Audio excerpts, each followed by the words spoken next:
What was a loophole that you found and exploited the hell out of?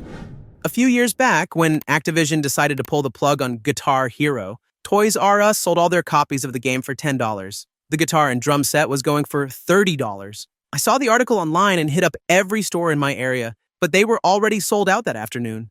I sat there, defeated. I had always wanted the full set and had owned previous copies, but I never wanted to pay full price for the entire kit. Then it dawned on me. An idea so far-fetched it was genius. I decided to go for a Hail Mary. Best Buy has a price-matching policy. I didn't think twice. I rushed to the nearest store. When I walked in, all the games and kits were still full price. Come on, it's Best Buy. No way they were going to lose out on profit. I headed to the game section and asked one of the reps about the price-matching guarantee. The guy looked at me like I was crazy. I had printed an ad for the Toys R Us sale. I grabbed all the games and a full band kit, went to the register, and asked to see the manager. This tall, douchey-looking guy came up to me with a shit-eating grin. He told me the ad was probably fake and that he wasn't going to honor the policy. I didn't even hesitate. I just said, call them. He picked up the phone wearing a look that said, the balls on this guy, and got in touch with a local Toys R Us. He asked about the promotion. He went pale immediately. A look of fury came over him.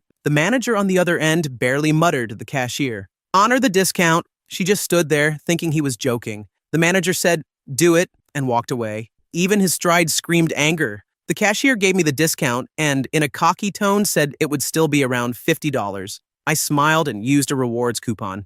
$50. Since they still had to price the items, I ended up paying mere cents for everything. I went home a proud man. I had beaten the system. A few days later, I met a guy who worked at one of the Best Buy stores and told him the story. He started laughing. It turns out Best Buy had sent out a memo not to honor price matching unless the competitor actually had the items in stock. The idiot manager hadn't bothered to check that simple detail. Story 2. Back in college, we discovered a loophole with coupons at Kroger for General Mills cereal. If you bought 4 boxes, each box cost $1. But at self-checkout, a coupon for $4 off your next purchase would print. We used the loophole to buy about 300 boxes of cereal, spending only $12. We would have spent less, but we had to go to another Kroger once the manager caught on. We kept around 20 boxes for ourselves and donated the rest to the local food bank. They were thrilled when we showed up with 3 vehicles full of cereal. Totally worth the $12 and all the effort. Story 3, I wanted cheap coffee filters online since I knew I would need them for the foreseeable future. I found a site selling 100 filters for $1.95, half the store price of $3.99, and added them to my cart. At checkout, it asked if I wanted automatic delivery every 2 weeks for a discount. I said sure. The price dropped to about $1 per 100 filters. Then, it asked if I wanted to join the Coffee Savers program for more discounts. I said sure again. The price dropped to $0. I still had to enter my credit card, but I was never charged. For 2 years, I received 100 filters delivered to my door for free. Not once did I pay. Eventually, I got a notice that they were going out of business and my free filters ended. I was sad, but by then I had amassed a stockpile that lasted 2 years. Just in the past couple of weeks, I finally had to buy new filters. Life will never be the same. Story 4. This past semester, I needed to take a biology class with a lab to graduate. I was told it was one of the easiest classes at my school, but as a literature type, I didn't really agree. There was so much information all at once, and I found it extremely boring, so I didn't do well on the tests or assignments. I got C's and D's, even on the final, for which I stayed up all night to study. We also had a class blog. There were about 120 of us, and each student had to write 3 posts per semester on any biology-related topic. I didn't do well in the lab section either. I failed the multiple choice test and the practical, and I assumed I was screwed. However, the professor said that if we made comments on our peers' blog posts and turned in worksheets showing what edits we made, when, and on what topic, we could earn 5 extra points per edit. Most students did 2 or 3. I did 97. I ended up with an A for the semester. Story 5, I was in Costa Rica at a casino, losing money left and right at blackjack. I left the table to find my buddy and discovered he was playing casino poker, the kind where you play against the dealer. I'd never been interested in it before, but I was tired of losing at blackjack in Spanish, so I sat down and placed a bet. I freaked out the first time it happened because I wasn't sure it was legal, but all 5 players at the table would compare the cards in their hands before the dealer revealed his. This way, we could tell if we had a shot at a straight or flush, which paid more, or if we should fold. I don't know if the dealer cared or couldn't understand English, but over the course of an hour, we cleaned up. I walked away with over $1,000. Story 6. There was a site where you could upload your own games and earn revenue every time someone visited the page. It turned out that simply refreshing the page counted as a visit, so I found an auto refresher and left it running 24/7. I made almost $2,000 before they figured out what was happening. Now it only works from different IP addresses. Story 7. I worked in a call center during college. Our main performance measure was the number of donations solicited per contact. If the person didn't answer or hung up immediately, it didn't count against you. I discovered a bug. If I blew into the microphone just as the phone started to ring, the system would register it as a no answer and dial the next number. I rode this out for several months before I got tired of blowing into the microphone 8 hours a day and quit. Story 8. I once showed up as the only attendee at a Microsoft CRM event. Since I was the only person there, I automatically won the door prize, an Xbox 360 with a Kinect. The downside? 3 long hours of talking with Microsoft product evangelists who were clearly disheartened and desperate to make a sale. Story 9. Last summer, I went up to northern Michigan with a buddy of mine. He has a nice summer cabin in a small town called Oscoda. It's a lovely place with beautiful lake beaches and plenty of outdoorsy stuff if that's your thing, but there isn't a whole lot to do otherwise. We walked from his cabin into town and ended up in a closing Kmart. I headed to the electronics aisle hoping to find some bargains on video games. Unfortunately, they only had one terrible game, Putty Squad for PS4, and they had a surprising number of copies. I checked the price. They were on clearance for $14, but marked an additional 90% off, bringing the price down to a mere $1.40 each. I did the sensible thing anyone would have done and bought 20 copies, even though I had no interest in playing them and didn't own a PS4. Receipt for proof. After a strange look from the cashier, he removed the security labels and sent me on my way with a bag full of sealed games I'd spent less than $30 on. I brought them home and traded them into GameStop. One by one, each time I went, getting about $7 per copy in store credit. I traded in so many copies that I was banned from trading in games at GameStop. Fortunately, it was just a system-issued temporary ban meant to prevent people from offloading stolen goods. I finally traded in my last copy last weekend during a 50% bonus trade-in credit promotion and got $10 in store credit. In total, I made around $150 in store credit from $28 plus tax. While this pales in comparison to some of the other stories in this thread, I still consider it a victory, and it makes for a funny story to tell. Story 10. At my local movie theater, a small drink cost $2.50, and a large was $3.50, with unlimited refills. You could also get a SoBe tea for $2.50, but they didn't give you the bottle to avoid any broken glass incidents. Instead, they poured the SoBe into the large cup. Boom, unlimited large. Drink refills? I saved several dollars that way. Story 11. In the 80s, Chuck E. Cheese didn't shred the tickets you got from their games, which you could use to buy toys, candy, etc. One day, my friends and I were biking behind a strip mall, practicing wheelies and jumps, when we saw a worker throwing a garbage bag full of tickets into the dumpster behind Chuck E. Cheese. We grabbed it and started circling back about once a week, bags and bags of tickets. We were doing so well that one of my friend's parents got in on it. She would take the minivan behind there and have her kids load up, and this is why tickets are shredded now. I think I still have a huge stockpile of Frisbees and stuffed animals in my parents' attic somewhere. Story 12. Back in the flip phone days, can't do this anymore, I had a razor that I absolutely loved. I discovered that if I dipped the screen in water and then put it in the freezer, the screen would stop working, but everything else still functioned fine. The sticker behind the battery never changed color. I started doing this whenever my phone got scratched. I'd call up, say the screen stopped working, send it in, and they'd send me a new one for free. I did it about 5 times. I actually discovered this by accident when I left it out in the snow once. It was awesome. Story 13 years ago, when online poker was still legal in the US, there were sites that let you look up statistics on other players. They usually gave you one free lookup, but I realized you could manually change the player's name in the URL and get unlimited stats. I used it often to see whether someone was a good player before sitting down at tables with $20 plus buy-ins. Story 14. I worked at a sandwich shop when I was a young lass. We were allowed one free sandwich for the entirety of our employment. Being the endless pit of hunger that 16-year-olds are, I was determined to get as many free sandwiches as possible. If someone called in a phone order and never picked it up, the sandwich was fair game for employees after an hour. So I'd text my friends to call in the sandwich I wanted and then never pick it up. I got free sandwiches every day. It was amazing. If I didn't eat it, I'd bring it to school the next day and sell it. Story 15. I was in 10th grade when rubrics had recently become mandatory for all school projects. Marks had to be divided into different required categories, and teachers were still figuring it out. For science class, we had to create a leaflet about an endangered animal. I was assigned the leatherback sea turtle, a majestic, soft-shelled turtle, the largest of all turtles. The rubric divided the grade equally into 4 categories: overall appearance, layout, use of relevant images, and content. That's some bullshit, right? 3 categories for appearance, 1 for content. Naturally, I handed in a piece of construction paper folded in thirds, covered entirely in glitter, turtle silhouette cutouts, and about 15 fancy pictures of sea turtles. There wasn't a single word on the leaflet aside from the letters forming leatherback sea turtle, pasted in an arch at the top. I got a grade of 75 out of 100. Story 16. I hate having a great answer too late. I coach a high school team, and we recently bought airfare with Spirit Airlines to take 9 students to a competition. 2 students canceled about a month before the trip, and we had to replace them. Spirit Airlines policy? No name changes. You can't even pay a fee to change a name. The tickets are basically lost, and you have to buy new ones. Their customer service is overseas and clearly doesn't care. Except Spirit does allow passengers to correct misspellings. They don't really check for nonsense names. So, over 4 calls, I changed the canceled students' names to the new students' names, 2 letters at a time.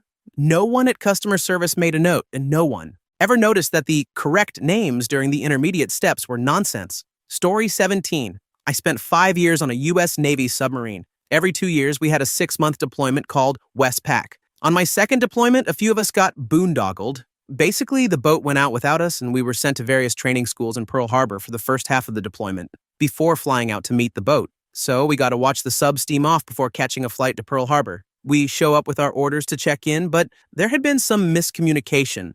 Office personnel completely screwed up. We weren't enrolled in any of our classes. We didn't have barracks, meal chits, nothing. They had no idea we were coming. They gave us something called a non-availability chit, which let us stay at any reasonably priced hotel on the government's dime. Naturally, we found a palatial estate a block from Waikiki. We show up for muster the next day, and the PO basically says, "Yeah, I don't want to see you guys again. Ever." We couldn't reach our boat. It was underwater doing secret stuff, Shaw. Once the yeomen got their act together, they realized our return plane tickets were already paid for and the paperwork was done, so they just said, "Screw it, we'll do it live." We were getting per diem, had our housing covered by the Navy, never had to muster for work, and didn't have to check in anywhere. On top of that, we were still collecting our normal pay and allowances, CPay, BAH, etc., for 3 months. I grew a beard, got high as often as possible, learned to scuba dive, did some surfing, hooked up with a bunch of international tourists, went on pub crawls every weekend, did some hiking, and spent a lot of time snorkeling. I even woke up on the beach a few times with no recollection of how I got there. Best vacation ever. Thanks, Navy. Story 18. A long time ago, Hostess Chips, the major brand in Canada at the time, had a Mario Brothers promo. Each bag came with a bingo card, and every card was a winner. You had to scratch 3 of 9 areas, and if you matched the icons, you won. One of my friends figured out that if you put the card in a tin can with a tiny hole punched in the bottom and held it over a 100-watt light bulb, you could see through the card and find the winning spots to scratch. The trick spread around town, and a week later, there wasn't a single bag of chips left anywhere. Everyone had garbage bags full of open chips. I won the grand prize, a Super Mario Brothers game. Story 19. A couple of years ago at work, I was browsing Dick Smith's website and noticed a sale that reduced the price of all items under $50 by $10. I thought to myself, I wonder if I can buy something for less than $10 and get it for free. Lo and behold, it worked. My 2 coworkers and I ended up ordering about 15 miscellaneous items between us 3.5mm extension cables, torches, phone chargers, stuff like that, before Dick Smith seemingly cottoned on. Not a huge exploit by any means, but we had a good chuckle when a few days later, 15 small packages were waiting for us at our office reception. Edit. For those unfamiliar, cottoned on means figured out or caught on. Story 20. The online community for Diablo 2 created its own currency by trading valuable in-game items for rare rings called SOJs, Stones of Jordan. For example, if you wanted a rare plus attack power armor, you might pay 12 SOJs. I noticed a discrepancy between the in-game value of an SOJ and its real-world value on eBay. The opposite was true for some magic items. I would buy SOJs on eBay for cheap, trade them in-game for rare magic items, and then sell those items on eBay for much more than I paid for the SOJs. I made enough money to cover college books and other living expenses. Blizzard tried to replicate this with Diablo 3, but they failed miserably by over-regulating the market. The system worked in Diablo 2 because it was entirely driven by player supply and demand. Story 21. In college, I bought a pack of coupons for Hungry Howie's Pizza. Each pack had 3 coupons for a free pizza, no strings attached. I'd call to order, mention I had a coupon, then show up and forget to give it to them. I always had it on me just in case they asked, but out of the 3 coupons, they only requested it once. I kept using them for months until the coupons expired, which I'm sure they were anticipating. I ended up getting a few dozen free pizzas out of it. A lifesaver for a college student. Story 22. There are 3 Dunkin' Donuts in my area that sell coffee cards. You pay $200 for a card and you can come through any time of day and get any size coffee for a year. My mom bought one last year, but it expired. She bought another one this year and it looks exactly the same as the old one. They didn't bother changing the design at all. So my mom gave me her old card and now I get free coffee whenever I want. Edit. These aren't scannable cards or gift cards. It's literally just a pink piece of paper shaped like a card with the Dunkin' Donuts logo, the valid locations, and a manager's signature. The expiration date is printed small, but no one has ever checked it. They just ask me to flash it, so the day they actually inspect it,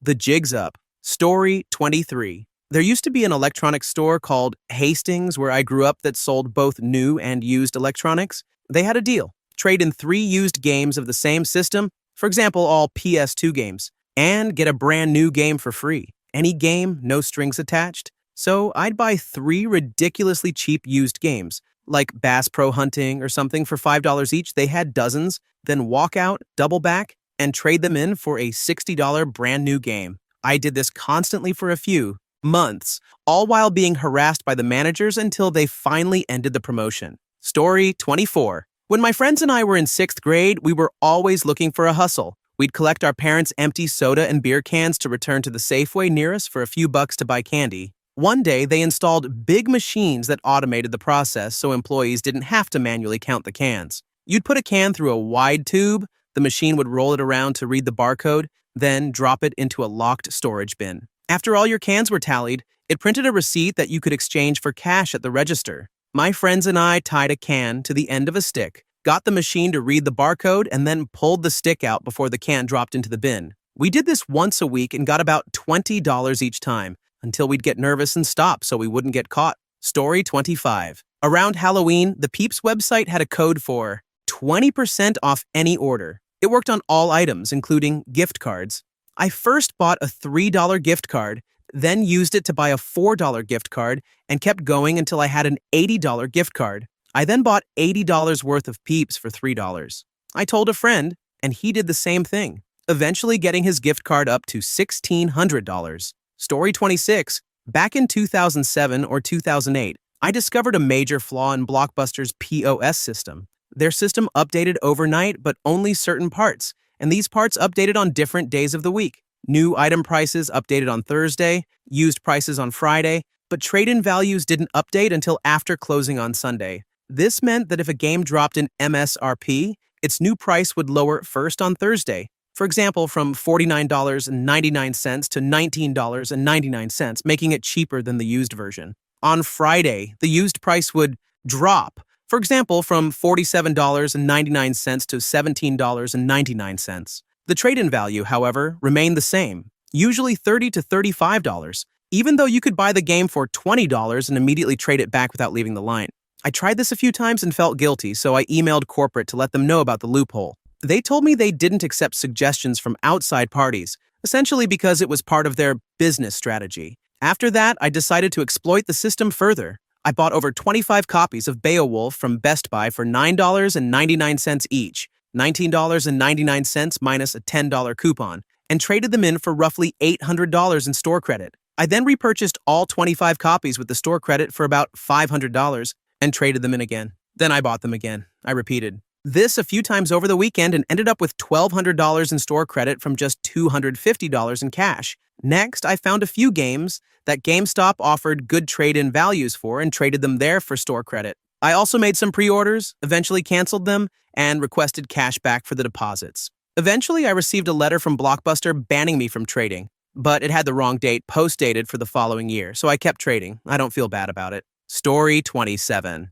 This was more grinding than exploitation, but it was fun. The grocery store where I lived had a fuel card you could sign up for. If you bought certain items, you would get 1 or 2 cents off per gallon, sometimes more, depending on the item or the week. One week, they ran a promotion where every one of their store generics would get 2 cents off per gallon per item. I walked by the powdered Kool-Aid packets and noticed they sold a generic version, 10 for $1. I did the math. My vehicle has a 16.5-gallon tank. Gas costs $3.14 per gallon. Each packet of drink mix costs 10 cents. Every packet I buy would save me 33 cents at the pump. I would need 157 packets of drink mix to get free gas. This would save me $36.11. I should do this. So I counted out 157 individual packets of drink mix, all kinds of flavors, and headed to the checkout. I tried to save the cashier some time by telling him how many there were in each flavor, but the manager walked by and stopped to see what was going on with the generic Kool-Aid. The poor guy ended up having to scan every single packet. The manager made an awkward joke about the amount of drink mix I was buying, but when I pulled out my fuel card, my plan became clear. The cashier read off my new fuel discount, and I was on my way to the gas station where I proudly filled up my vehicle. I still had to pay 16 cents. Apparently, they wouldn't let you reduce the price all the way to zero. Then I took all the generic drink mix and donated it to the local food pantry because I hate Kool-Aid. Story 28. At a bar and pool hall with my mates, I noticed a jukebox. This jukebox had tens of thousands of preloaded MP3s for people to choose from. Late Saturday night was the pool tournament, and the place was packed. I realized you could download an app for your smartphone, sync it with the jukebox, pay with a credit card, and choose music from your phone. In the app, I discovered that every new account you created came with a free song of your choice. I made several, actually many, throwaway accounts, and played SpongeBob's Campfire Song and Best Day Ever on repeat. I almost forgot the grand finale, Raining Blood by Slayer, followed by Through the Fire and the Flames by Dragon Force. I never told a soul until now. Story 29. This is the story of how I passed math and graduated from college. My university was notoriously awful for its math program. They used my math lab, which was just generally terrible, and I was terrible at math anyway. You had the option of testing out of classes. You would go to the testing center, pay $5, and take a test. That was my plan for getting my math credits. I would take the test, figure out what I got stuck on, work on that type of problem until I understood it, and then go back and take the test again. Repeat as needed. I probably took the test about 8 times in one semester. Finally, I passed that class and got my math credit out of the way. The next semester, a new rule was implemented. You could only attempt to test out of a class twice per semester. Story 30. Back when you could win a free Coke under the bottle cap, I noticed a pattern. The caps I won had a logo on top that looked faded, while the losers all looked pristine. For 2 weeks, every day after school, I'd stop at the UDF and exchange yesterday's cap for a new Coke. A few years ago, there was a promotional sample of cat food. Each bag cost $3 and included a $3 coupon inside. The coupon didn't have a weight limit, so I bought a big plastic bin, put it in my trunk, and for an hour went in and out of the store, filling the bin one $3 bag at a time, cashing in the coupon from the previous bag. I'm pretty sure I only saved about $20, but as the saying goes, $20 is one less blowy I have to give. Story 31. My friend works for a company where he spends the entire week traveling and staying in hotels, and he can expense any hotel. Because of this, my roommate and I listed our air mattress on Airbnb for $150, and he's the only person who ever stays there. He's only in town once every couple of weeks, but whenever he is, we have a small house party entirely on the company's dime. Story 32. There was a deal at my local gas station where 3 cans of Red Bull were $7. At the same time, every can of Red Bull you bought got you 5 cents per liter off gas, up to 50 liters. Gas was $2.10 per liter at the time. I realized I could buy 42 cans of Red Bull for $98 and get $105 worth of gas for free. I did this multiple times, and now I hate Red Bull as a result. Story 33. In elementary school, we would each read books and take an online test on the content. If we answered enough questions correctly, we would earn credit based on the number of words in the book. I realized early that I could read the short, kid-friendly versions of classic books and still get credit for the full novels. By the end of the year, I had read over 4 million words. Nobody else in the school even broke 1 million. Story 34. During the Gulf War, we were given pills that were supposed to protect us from nerve gas. As an NCO, I was required to make sure all of my troops took the medication. The pills were even labeled, "not fit for human consumption." I would put a pill in my hand, hold it out, and tell someone to take it. They would take it from me, and later, when the officers asked if everyone in my unit had taken the pill, I would honestly answer yes. Our orders were that everyone had to take one pill a day, not that anyone had to actually consume it. If I had been asked whether they actually consumed the pill, I would have had to answer no. I think my commanders knew what I was doing. I was following the letter of the orders, if not the spirit. All the pills ever did was make people sick. Nobody wanted to actually take them. Story 35. I live in the US and got a British Airways credit card with 100,000 Avios points. If you redeem the points on US Airways for domestic flights under 600 miles, the rate is only 4,500 points each way, so you can effectively get 11 free. Round-trip flights if you play it right. On one occasion, I flew my girlfriend to New York City just so she could experience a ballet lesson in Manhattan. Felt pretty boss. PSA. If you're considering getting this card specifically for this, you need to live in a hub city to get real value. Otherwise, you're the one who got gamed. Story 36. Back when RuneScape was still relatively new, around 2003 or 2004, I think, on Tutorial Island, you could talk to a guy to get 50 bronze arrows. If you talk to him again with arrows in your inventory, he'd say, "Sorry, you already have some." I went and trained, used up all 50 and got more. Then I realized I could just drop them. So I kept dropping and picking up arrows and eventually amassed around 20,000 bronze arrows. Yes, I know they sucked. I was new. I finally left Tutorial Island feeling like a baller. I'm not sure if the game still works like that, but as an 8-year-old, I felt so cool discovering a little loophole like that. Story 37.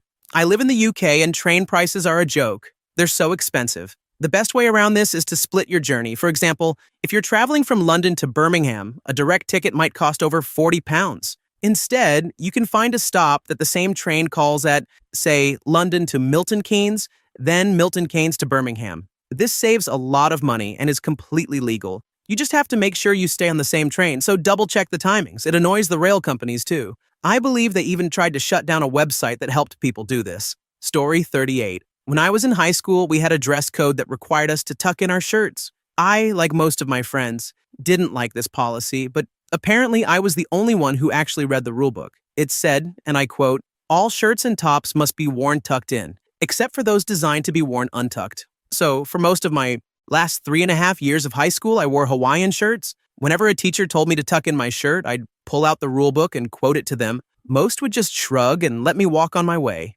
Story 39. A few years ago, I didn't have proper internet access for 9 months and was using a UMTS stick with a 2 GB per month limit. While Googling, I found forums where people complained about 3 or 4-figure bills from their ISP after support told them to switch to a specific access point for some very specific problem. I don't remember the details. That access point had the weird side effect of never throttling speed, but charging traffic at an insanely high rate. I was with a different ISP that used the same network but charged me €0 per kilobyte. I ended up using over 100 gigabytes per month for 6 months straight over UMTS at full speed. Story 40. I'm not exactly sure how it started, but when I was around 14 to 16, I figured out that a local gas station didn't properly check gift cards at the pump. I'd go buy 5 or 6 $5 gift cards at one location, then insert one at the pump, and it wouldn't shut off at the $5 limit. Needless to say, I got very affordable gas for a couple of years while the rest of you were paying $4.75 a gallon. Story 41. This is fairly minor, but several years ago, 7-Eleven ran a promotion where all Big Gulp cups had a sticker with a hidden prize. The sticker had wavy blue and red lines that you had to view through 3D glasses to read. So in theory, you didn't know what you'd won until the clerk checked it at checkout. Most of the prizes were crap, like 25 cents off a sketchy hot dog, but one prize was a free Big Gulp. I memorized the pattern of the blue and red lines, fished through cups until I found the right one, and scored free soda for about 2 months until the promotion ended. Excuse me while I go check my insulin. Story 42. A number of years ago, Discover ran extra high cashback promotions at certain retailers. One of them was Barnes & Noble, and the rate sometimes went as high as 10%. At the same time, Discover allowed you to buy gift cards at a discount using your cashback balance, and they sold Barnes & Noble gift cards at 10% off. The loophole was that Discover would credit you cash back on a purchase if your Discover card was set as the primary payment method on your Barnes & Noble account, even if you didn't actually use it to pay. Using cashback I had already earned from other purchases, I bought gift cards, went to Barnes & Noble online, bought Nook eBooks one with the gift cards, and still received cash back as if I had used my credit card. For a couple of years, Barnes & Noble and Discover were essentially paying me to buy ebooks. They eventually stopped those promotions, so now I just use my cash back to buy things at Amazon. I did have a Nook Simple Touch at the time, but even without it, it was still worth it. Nook books are EPUBs with trivial DRM that's easily cracked, so they can be converted and read on my chosen devices. Story 43. There was an app called Viggle, where you could earn gift cards for watching TV and answering questions. I started using it very early, back when there were still some bugs, which I exploited heavily. At my peak, I had 10 accounts running at once and made about $250 a day just from 4 to 5 hours in the evenings. All told, I made around $20,000 from that app. The best part was the questions, but eventually they would run out, and you had to wait 1 to 2 hours before you could answer again. Logging out and back in, however, let you answer them immediately. The app also listened to audio and detected what show you were watching. C-SPAN, the tennis channel, and HLN often had 10 to 12-hour shows. Check in once, and you were good for the whole day. Damn, I miss Viggle. They eventually banned me. Story 44. The web host I used to work for had an affiliate program. Employees were encouraged to use it and promote it. Some customers were nervous about entering their card information online, so they would call in and have an employee do it for them. I had shown several of my coworkers my affiliate page, which set a cookie that made anyone they registered count for me. It was an accident. I didn't realize it at first. I even reported it to the head of the affiliate program, but I guess the payouts didn't come from his budget and fixing it would have lowered the program's stats. Story 45. When the Scion brand first launched, they had an online flash game called Want to Be Square. You earned points for watching videos, playing games, and so on. There was one video you could watch repeatedly and it would keep giving points. After work, I set up about a dozen computers in our office with an auto-click program. By the next morning, I had amassed thousands of points and cashed them in for big screen TVS, surround sound systems, Xbox consoles, and more. Story 46. I used to work at a small-town bank with an ancient computer system. We had a small stash of Canadian currency that we occasionally exchanged for customers, free of charge either way. To do this, we looked up the current exchange rate and used our teller software to calculate the value in US dollars or Canadian dollars. One day I discovered that this exchange rate never updated. It was stuck at 0.72 Canadian dollars per 1 US dollar. This was back when the US dollar was weaker than the Canadian dollar. Being enterprising, I exchanged all of my cash, not much at the time, I was 16, for Canadian dollars under the pretense that I was traveling there for the weekend. Then, I went to a bank down the street and traded it back for an easy 50% gain. I repeated this for at least a year until they finally fixed the computer. Story 47. I made a respectable income last year from a loophole. In Amazon's payment system, I discovered that if you used a prepaid debit card with little or no money on it, the order would still go through, but later you'd be prompted to revise the payment method since it gave you 3 to 4 days to update the payment. And you could retry charging the prepaid card up to 3 times. To add even more time, I was able to lock in prices. I would find items on steep sales, sometimes 50% or more off, and essentially reserve them at that price. Once the price returned to normal, I'd list the item for slightly below the lowest current price and wait for a buyer. When someone purchased it, I'd change the payment method to my actual credit card and enter their shipping information. This usually took me 1 to 2 hours a day to find deals, keep track of inventory, and ship orders. My main sources for deals were Camel, Slick Deals, and Amazon Daily Deals. The beauty of the system was that there was absolutely no risk. If an item didn't sell for a few days, or the price didn't go back up, Amazon would eventually cancel my order. If it sold after Amazon canceled it, I could simply contact customer support to match the price. If a customer wanted to return an item, I would just tell Amazon it was defective and provide the customer with a free return label. Hell, even for orders under $35, where I used a Prime account for free shipping, I would get a refund on the prorated Prime fee since it would be revoked in 3 to 4 months due to shipping to too many different addresses. Unfortunately, Amazon eventually caught on to my pattern of canceled orders and banned my buying privileges. The loophole no longer works, as Amazon now simply cancels orders that don't go through. This lasted for about 1 year, and I made around $40,000 doing it. Story 48. In 4th grade geography class, our class was split into groups of 4 and given a book full of question sheets. Example questions included, what is the largest mountain chain in South America? Or how many continents border the Mediterranean Sea? Each sheet was supposed to be completed at home individually, and then on Friday, we met with our group to share answers. The teacher would go over the answers and keep score for all the teams. 8 to 10 questions per sheet, 10 points per correct answer. Every 6 weeks, we had a competition to earn more points. It was Jeopardy style. The teacher would read a question, and you had to press a button first to answer. She used a special toy for this. At the end of the competition, you could wager points, like in Final Jeopardy. The teacher tried to divide the class into fair groups, with each group having a mix of bright and not-so-bright students. However, I felt like my team was definitely the reject team. One girl always brought in completely wrong answers on her sheets. One boy wouldn't do his sheets at all. The last girl tried her. Girl. Best, but wasn't quite up to par. One team, by contrast, had two very bright students who remained honor students all through high school. After the third 6-week Jeopardy competition, we were in last place by a fairly substantial margin. The dream team was in first, of course. I was the last one on my team chosen to compete in the 6-week Jeopardy. And that's when I discovered a loophole in the competition. The questions the teacher used for Jeopardy came from the sheets we had completed over the previous 6 weeks. But the final Jeopardy question was always one random question from the sheet exactly 4 weeks ahead. So, for the first Jeopardy competition, the questions were from weeks 1 through 6, but the final question, where you could wager all your points, was a question from week 10. All year long, I had answered all the questions on our sheets because none of my teammates were capable. I had to sit there and watch them go into the Jeopardy competition and come out in last place. To make it even worse, the teacher kept a huge, shiny scoreboard made of colored construction paper updated each week, and it was hung by the front door so everyone could see it on the way out. Going into the final Jeopardy competition, I got ahead in the sheets and studied all the questions on the sheet 4 weeks ahead of the current week. By the time we reached the final wager, I had built up a decent sum of points. On top of that, the teacher let us wager all of the points we had accumulated throughout the year on the final question of the final Jeopardy. I remember the entire class being shocked. This was a brand new rule she introduced at the last second.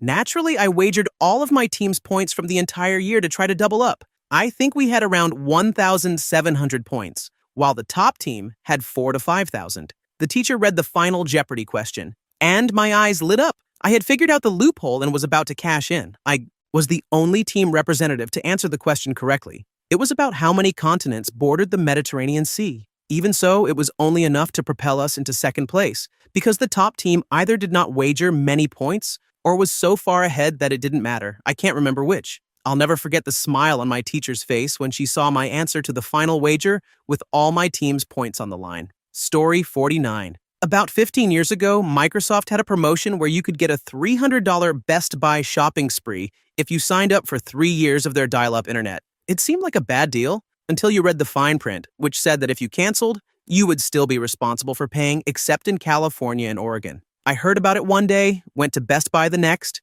and the day after that, Microsoft shut down the promotion after mobs of people descended on the stores. I scored a ton of Game Boy games, DVDs, and other stuff. Story 50. About 4 years ago, Target released an online coupon for $5 off any order with no minimum purchase. If you used your Target card, you always got free shipping. A lot of their baby and toddler clothes were on clearance for $5, so I spent most of my day ordering new clothes for my son. I placed separate transactions for every item, used the coupon code, and paid with my Target card for free shipping. So my balance was either zero or just a few cents. I seriously thought they would cancel all my orders, but they didn't. I was able to get my son new clothes for next to nothing. About a week later, all the packages started arriving. It felt like Christmas. Story 51. I used to travel for work. I lived in Greensboro, North Carolina, and worked in Boston. I booked the same flights every week, out early Monday morning and back on the 5:30 p.m. flight on Friday. The thing is, I knew ahead of time that my return flight would be overbooked. In fact, it was usually so overbooked that they needed as many as 6 or 7 seats, and they offered money, miles, or flights as incentives. Every Friday, I'd wait for the first announcement, usually a small voucher, puffed. Then the second announcement, probably a slightly larger voucher, double puffed. But the third announcement was when the good stuff came. I'd take that one, usually at least a round trip anywhere in the continental U.S. Sometimes they offered a flight and a voucher, and once or twice they even offered a free trip anywhere in the world. Sweetest. After that, they'd book me a guaranteed seat on the next flight, which was never overbooked anyway. The best part was that I still got on the same connecting flight I would have taken if I'd been on the 5:30 p.m. flight out of Boston. I didn't do it to scam them. It was simply the only connection available for either flight. I took that route 45 to 50 weeks a year for 2 whole years. I lost count of how many vouchers and free round-trip tickets I accumulated. I even got calls from the frequent flyer miles representative telling me that I was abusing the system, and that if I persisted, I could have my miles taken away. I figured, what the heck? I earned maybe 2 free trips a year with miles. That was peanuts compared to what I got by simply taking advantage of their weekly overbooking. They never did take away my miles. It all ended about a month before my Boston job was over. One Friday, the gate agent announced that anyone who wanted a free round-trip ticket in return for giving up their seat should see her at the podium. Then she followed it up with, "But not you, mister." Story 52. EastBay.com used to run gift card promotions a couple of times a year, offering 20% off a gift card purchase. The loophole was to wait for the next promotion and use your previously discounted gift card to buy a new one for 20% off, essentially generating a 25% return on investment per gift card cycle. I think I did this for about 8 years, 16 cycles, and now have around $2,800 in East Bay gift cards that I originally paid $80 for. Story 53. I discovered that my college's dining hall computers couldn't actually tell if you had a meal plan, which cost $3,000 to $4,000. I didn't have one, but I would routinely swipe in by quietly handing my ID to the student employee at the door. They would swipe it and let me in, deferring any blame. On top of that, there was a sign explaining how to get a meal. Hand your card to the employee and they will let you in. There was no mention of needing a meal plan. Story 54. Back in my day, the internet hadn't been invented yet. Using Google to check for plagiarism didn't exist. Life was simpler then, and penny candy still cost a penny. In high school, I had an English teacher who had apparently lost his desire to teach. He sat apathetically at his desk all semester while we silently read books. There wasn't a required reading list. Any book qualified for a potentially great grade. All we had to do was write a book report to prove we had read it. The more book reports we wrote, the better our grade. I wasn't an avid reader, so I started writing imaginary book reports for books that didn't exist. My first book was called The Log Cabin by J.C. Freeling, a 19th century true life adventure of a mountain man named Ben Buchanan. He lost everything: wealth, family, and the desire to live. It wasn't until he moved to the wilderness that his life began to change for the better. He built a log cabin and became aware of who he really was and what he was about to become. My teacher liked my writing and gave me a B. He later praised me for the number of books I read and said I was the top reader in his class. I even noticed he took a stronger interest in his students. Perhaps I was his log cabin. Story 55. There was a local operating procedure that explained everyone's job assignments. It did not include any assignments for my position. I still had plenty to do, but there was no requirement and no indication of who my immediate supervisor was. I skated by on that for the last 4 years I was there. An auditor eventually discovered this, and I got my butt thoroughly chewed out, but the head of the facility just laughed and shook my hand. When I retired, the regional supervisor called during my retirement party to remind everyone of this loophole and how I would be the last person to get away with it. I hung up on him and walked out. Forever. Story 56. In the 1980s, on the arcade game Joust, you could get a gray knight captured by the lava hand at a certain level, but he wouldn't get pulled down. If you left him there, you could go to the mid-level and kill pterodactyls all day. I played with a friend, and we would even back up to each other, so it didn't matter which side the enemies came from. Once they hit, we would tie each other and turn back around. We had the world's highest Joust scores around 1983. Story 57. Washington State high schools have a program called Running Start. It allows juniors and seniors to attend community college classes for both high school and college credit.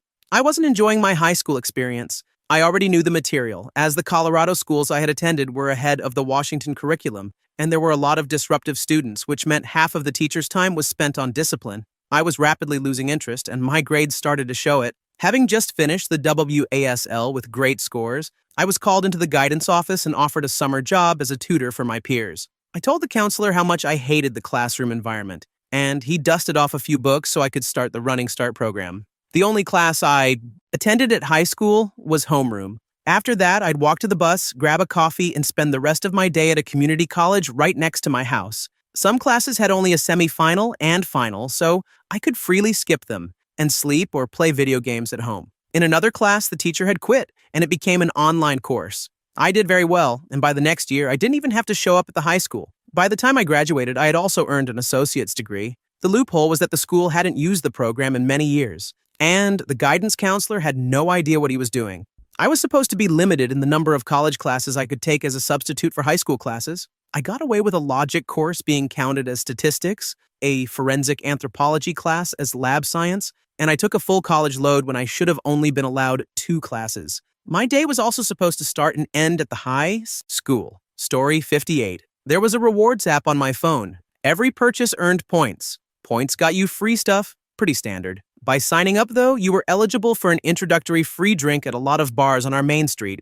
Our nights out would go like this: start at one end of the street and work our way through 8 or so free drinks, then delete the app, reinstall it with a fake, unverified email address, and work our way back up the street. The bar staff knew what was going on, but clearly weren't paid enough to care. By the time we'd had a few, we didn't care either, and would just reinstall the app right in front of them to get another drink. Glorious while it lasted. Story 59. I'm not sure if this qualifies as a loophole. When I was in grad school, I moved into an apartment complex that promised free shuttle rides to a nearby train station. It was a big factor in my decision, since I didn't own a car. A couple of months after I moved in, they started charging for the bus rides. They used punch cards, $10 for 10 punches. The problem was that the cards had no security features at all. They were just pieces of colored cardstock. I used Photoshop to recreate the cards as accurately as I could and had several sheets printed at a local print shop. I carefully cut them out and started using them. I just had to make sure the bus driver never punched the 10th slot because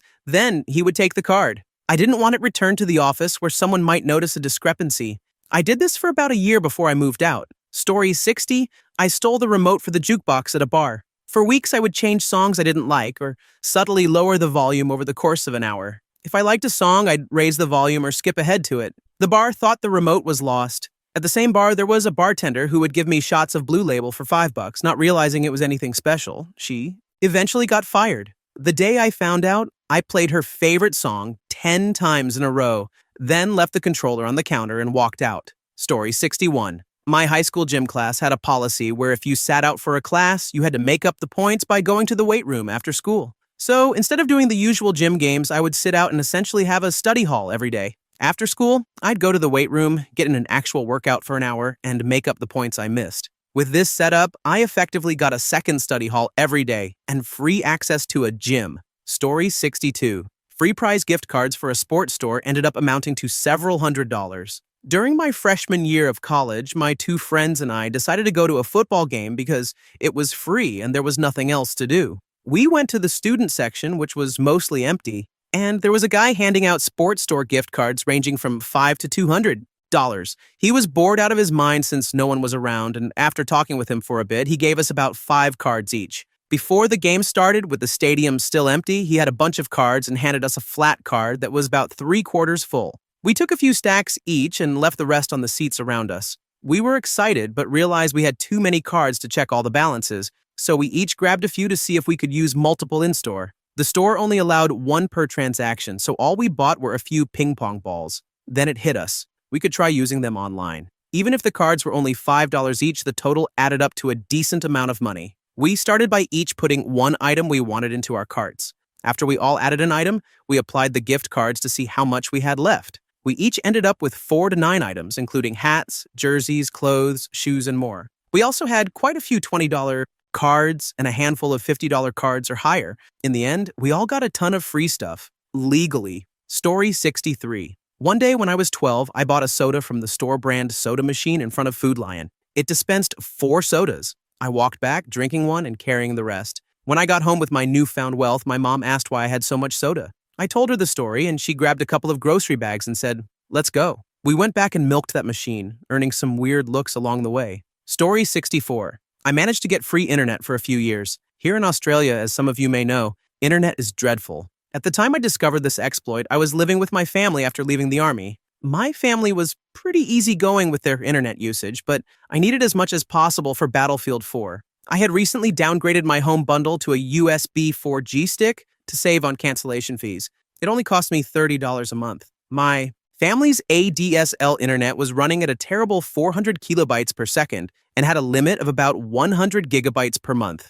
Basically, I called the telco company and complained about their terrible service, pointing out that we were paying the same as people with awesome speeds and that they had skipped our street when installing fiber internet in a nearby suburb. The deal I struck was that I would use my wireless broadband 4G stick upgraded to an excellent portable modem, and my family could use it as their internet. Eventually, I realized it was unlimited and portable. I could take it wherever I went. So I basically had a Wi-Fi hotspot everywhere. The best part is, I'm still on the same deal a few years later, even though I no longer live at home. I just click a link in an email each month and it keeps going. The most I've used in a month is 2.5 terabytes of data. Story 65. My buddy and I were playing one of those ball-dropping machines, similar to Japanese pachinko games at a theme park. The machine gave out tickets that could be redeemed for prizes like giant teddy bears, stationery, souvenirs, cheap gadgets, and more. After about 5 minutes of playing, we hit the jackpot bonus.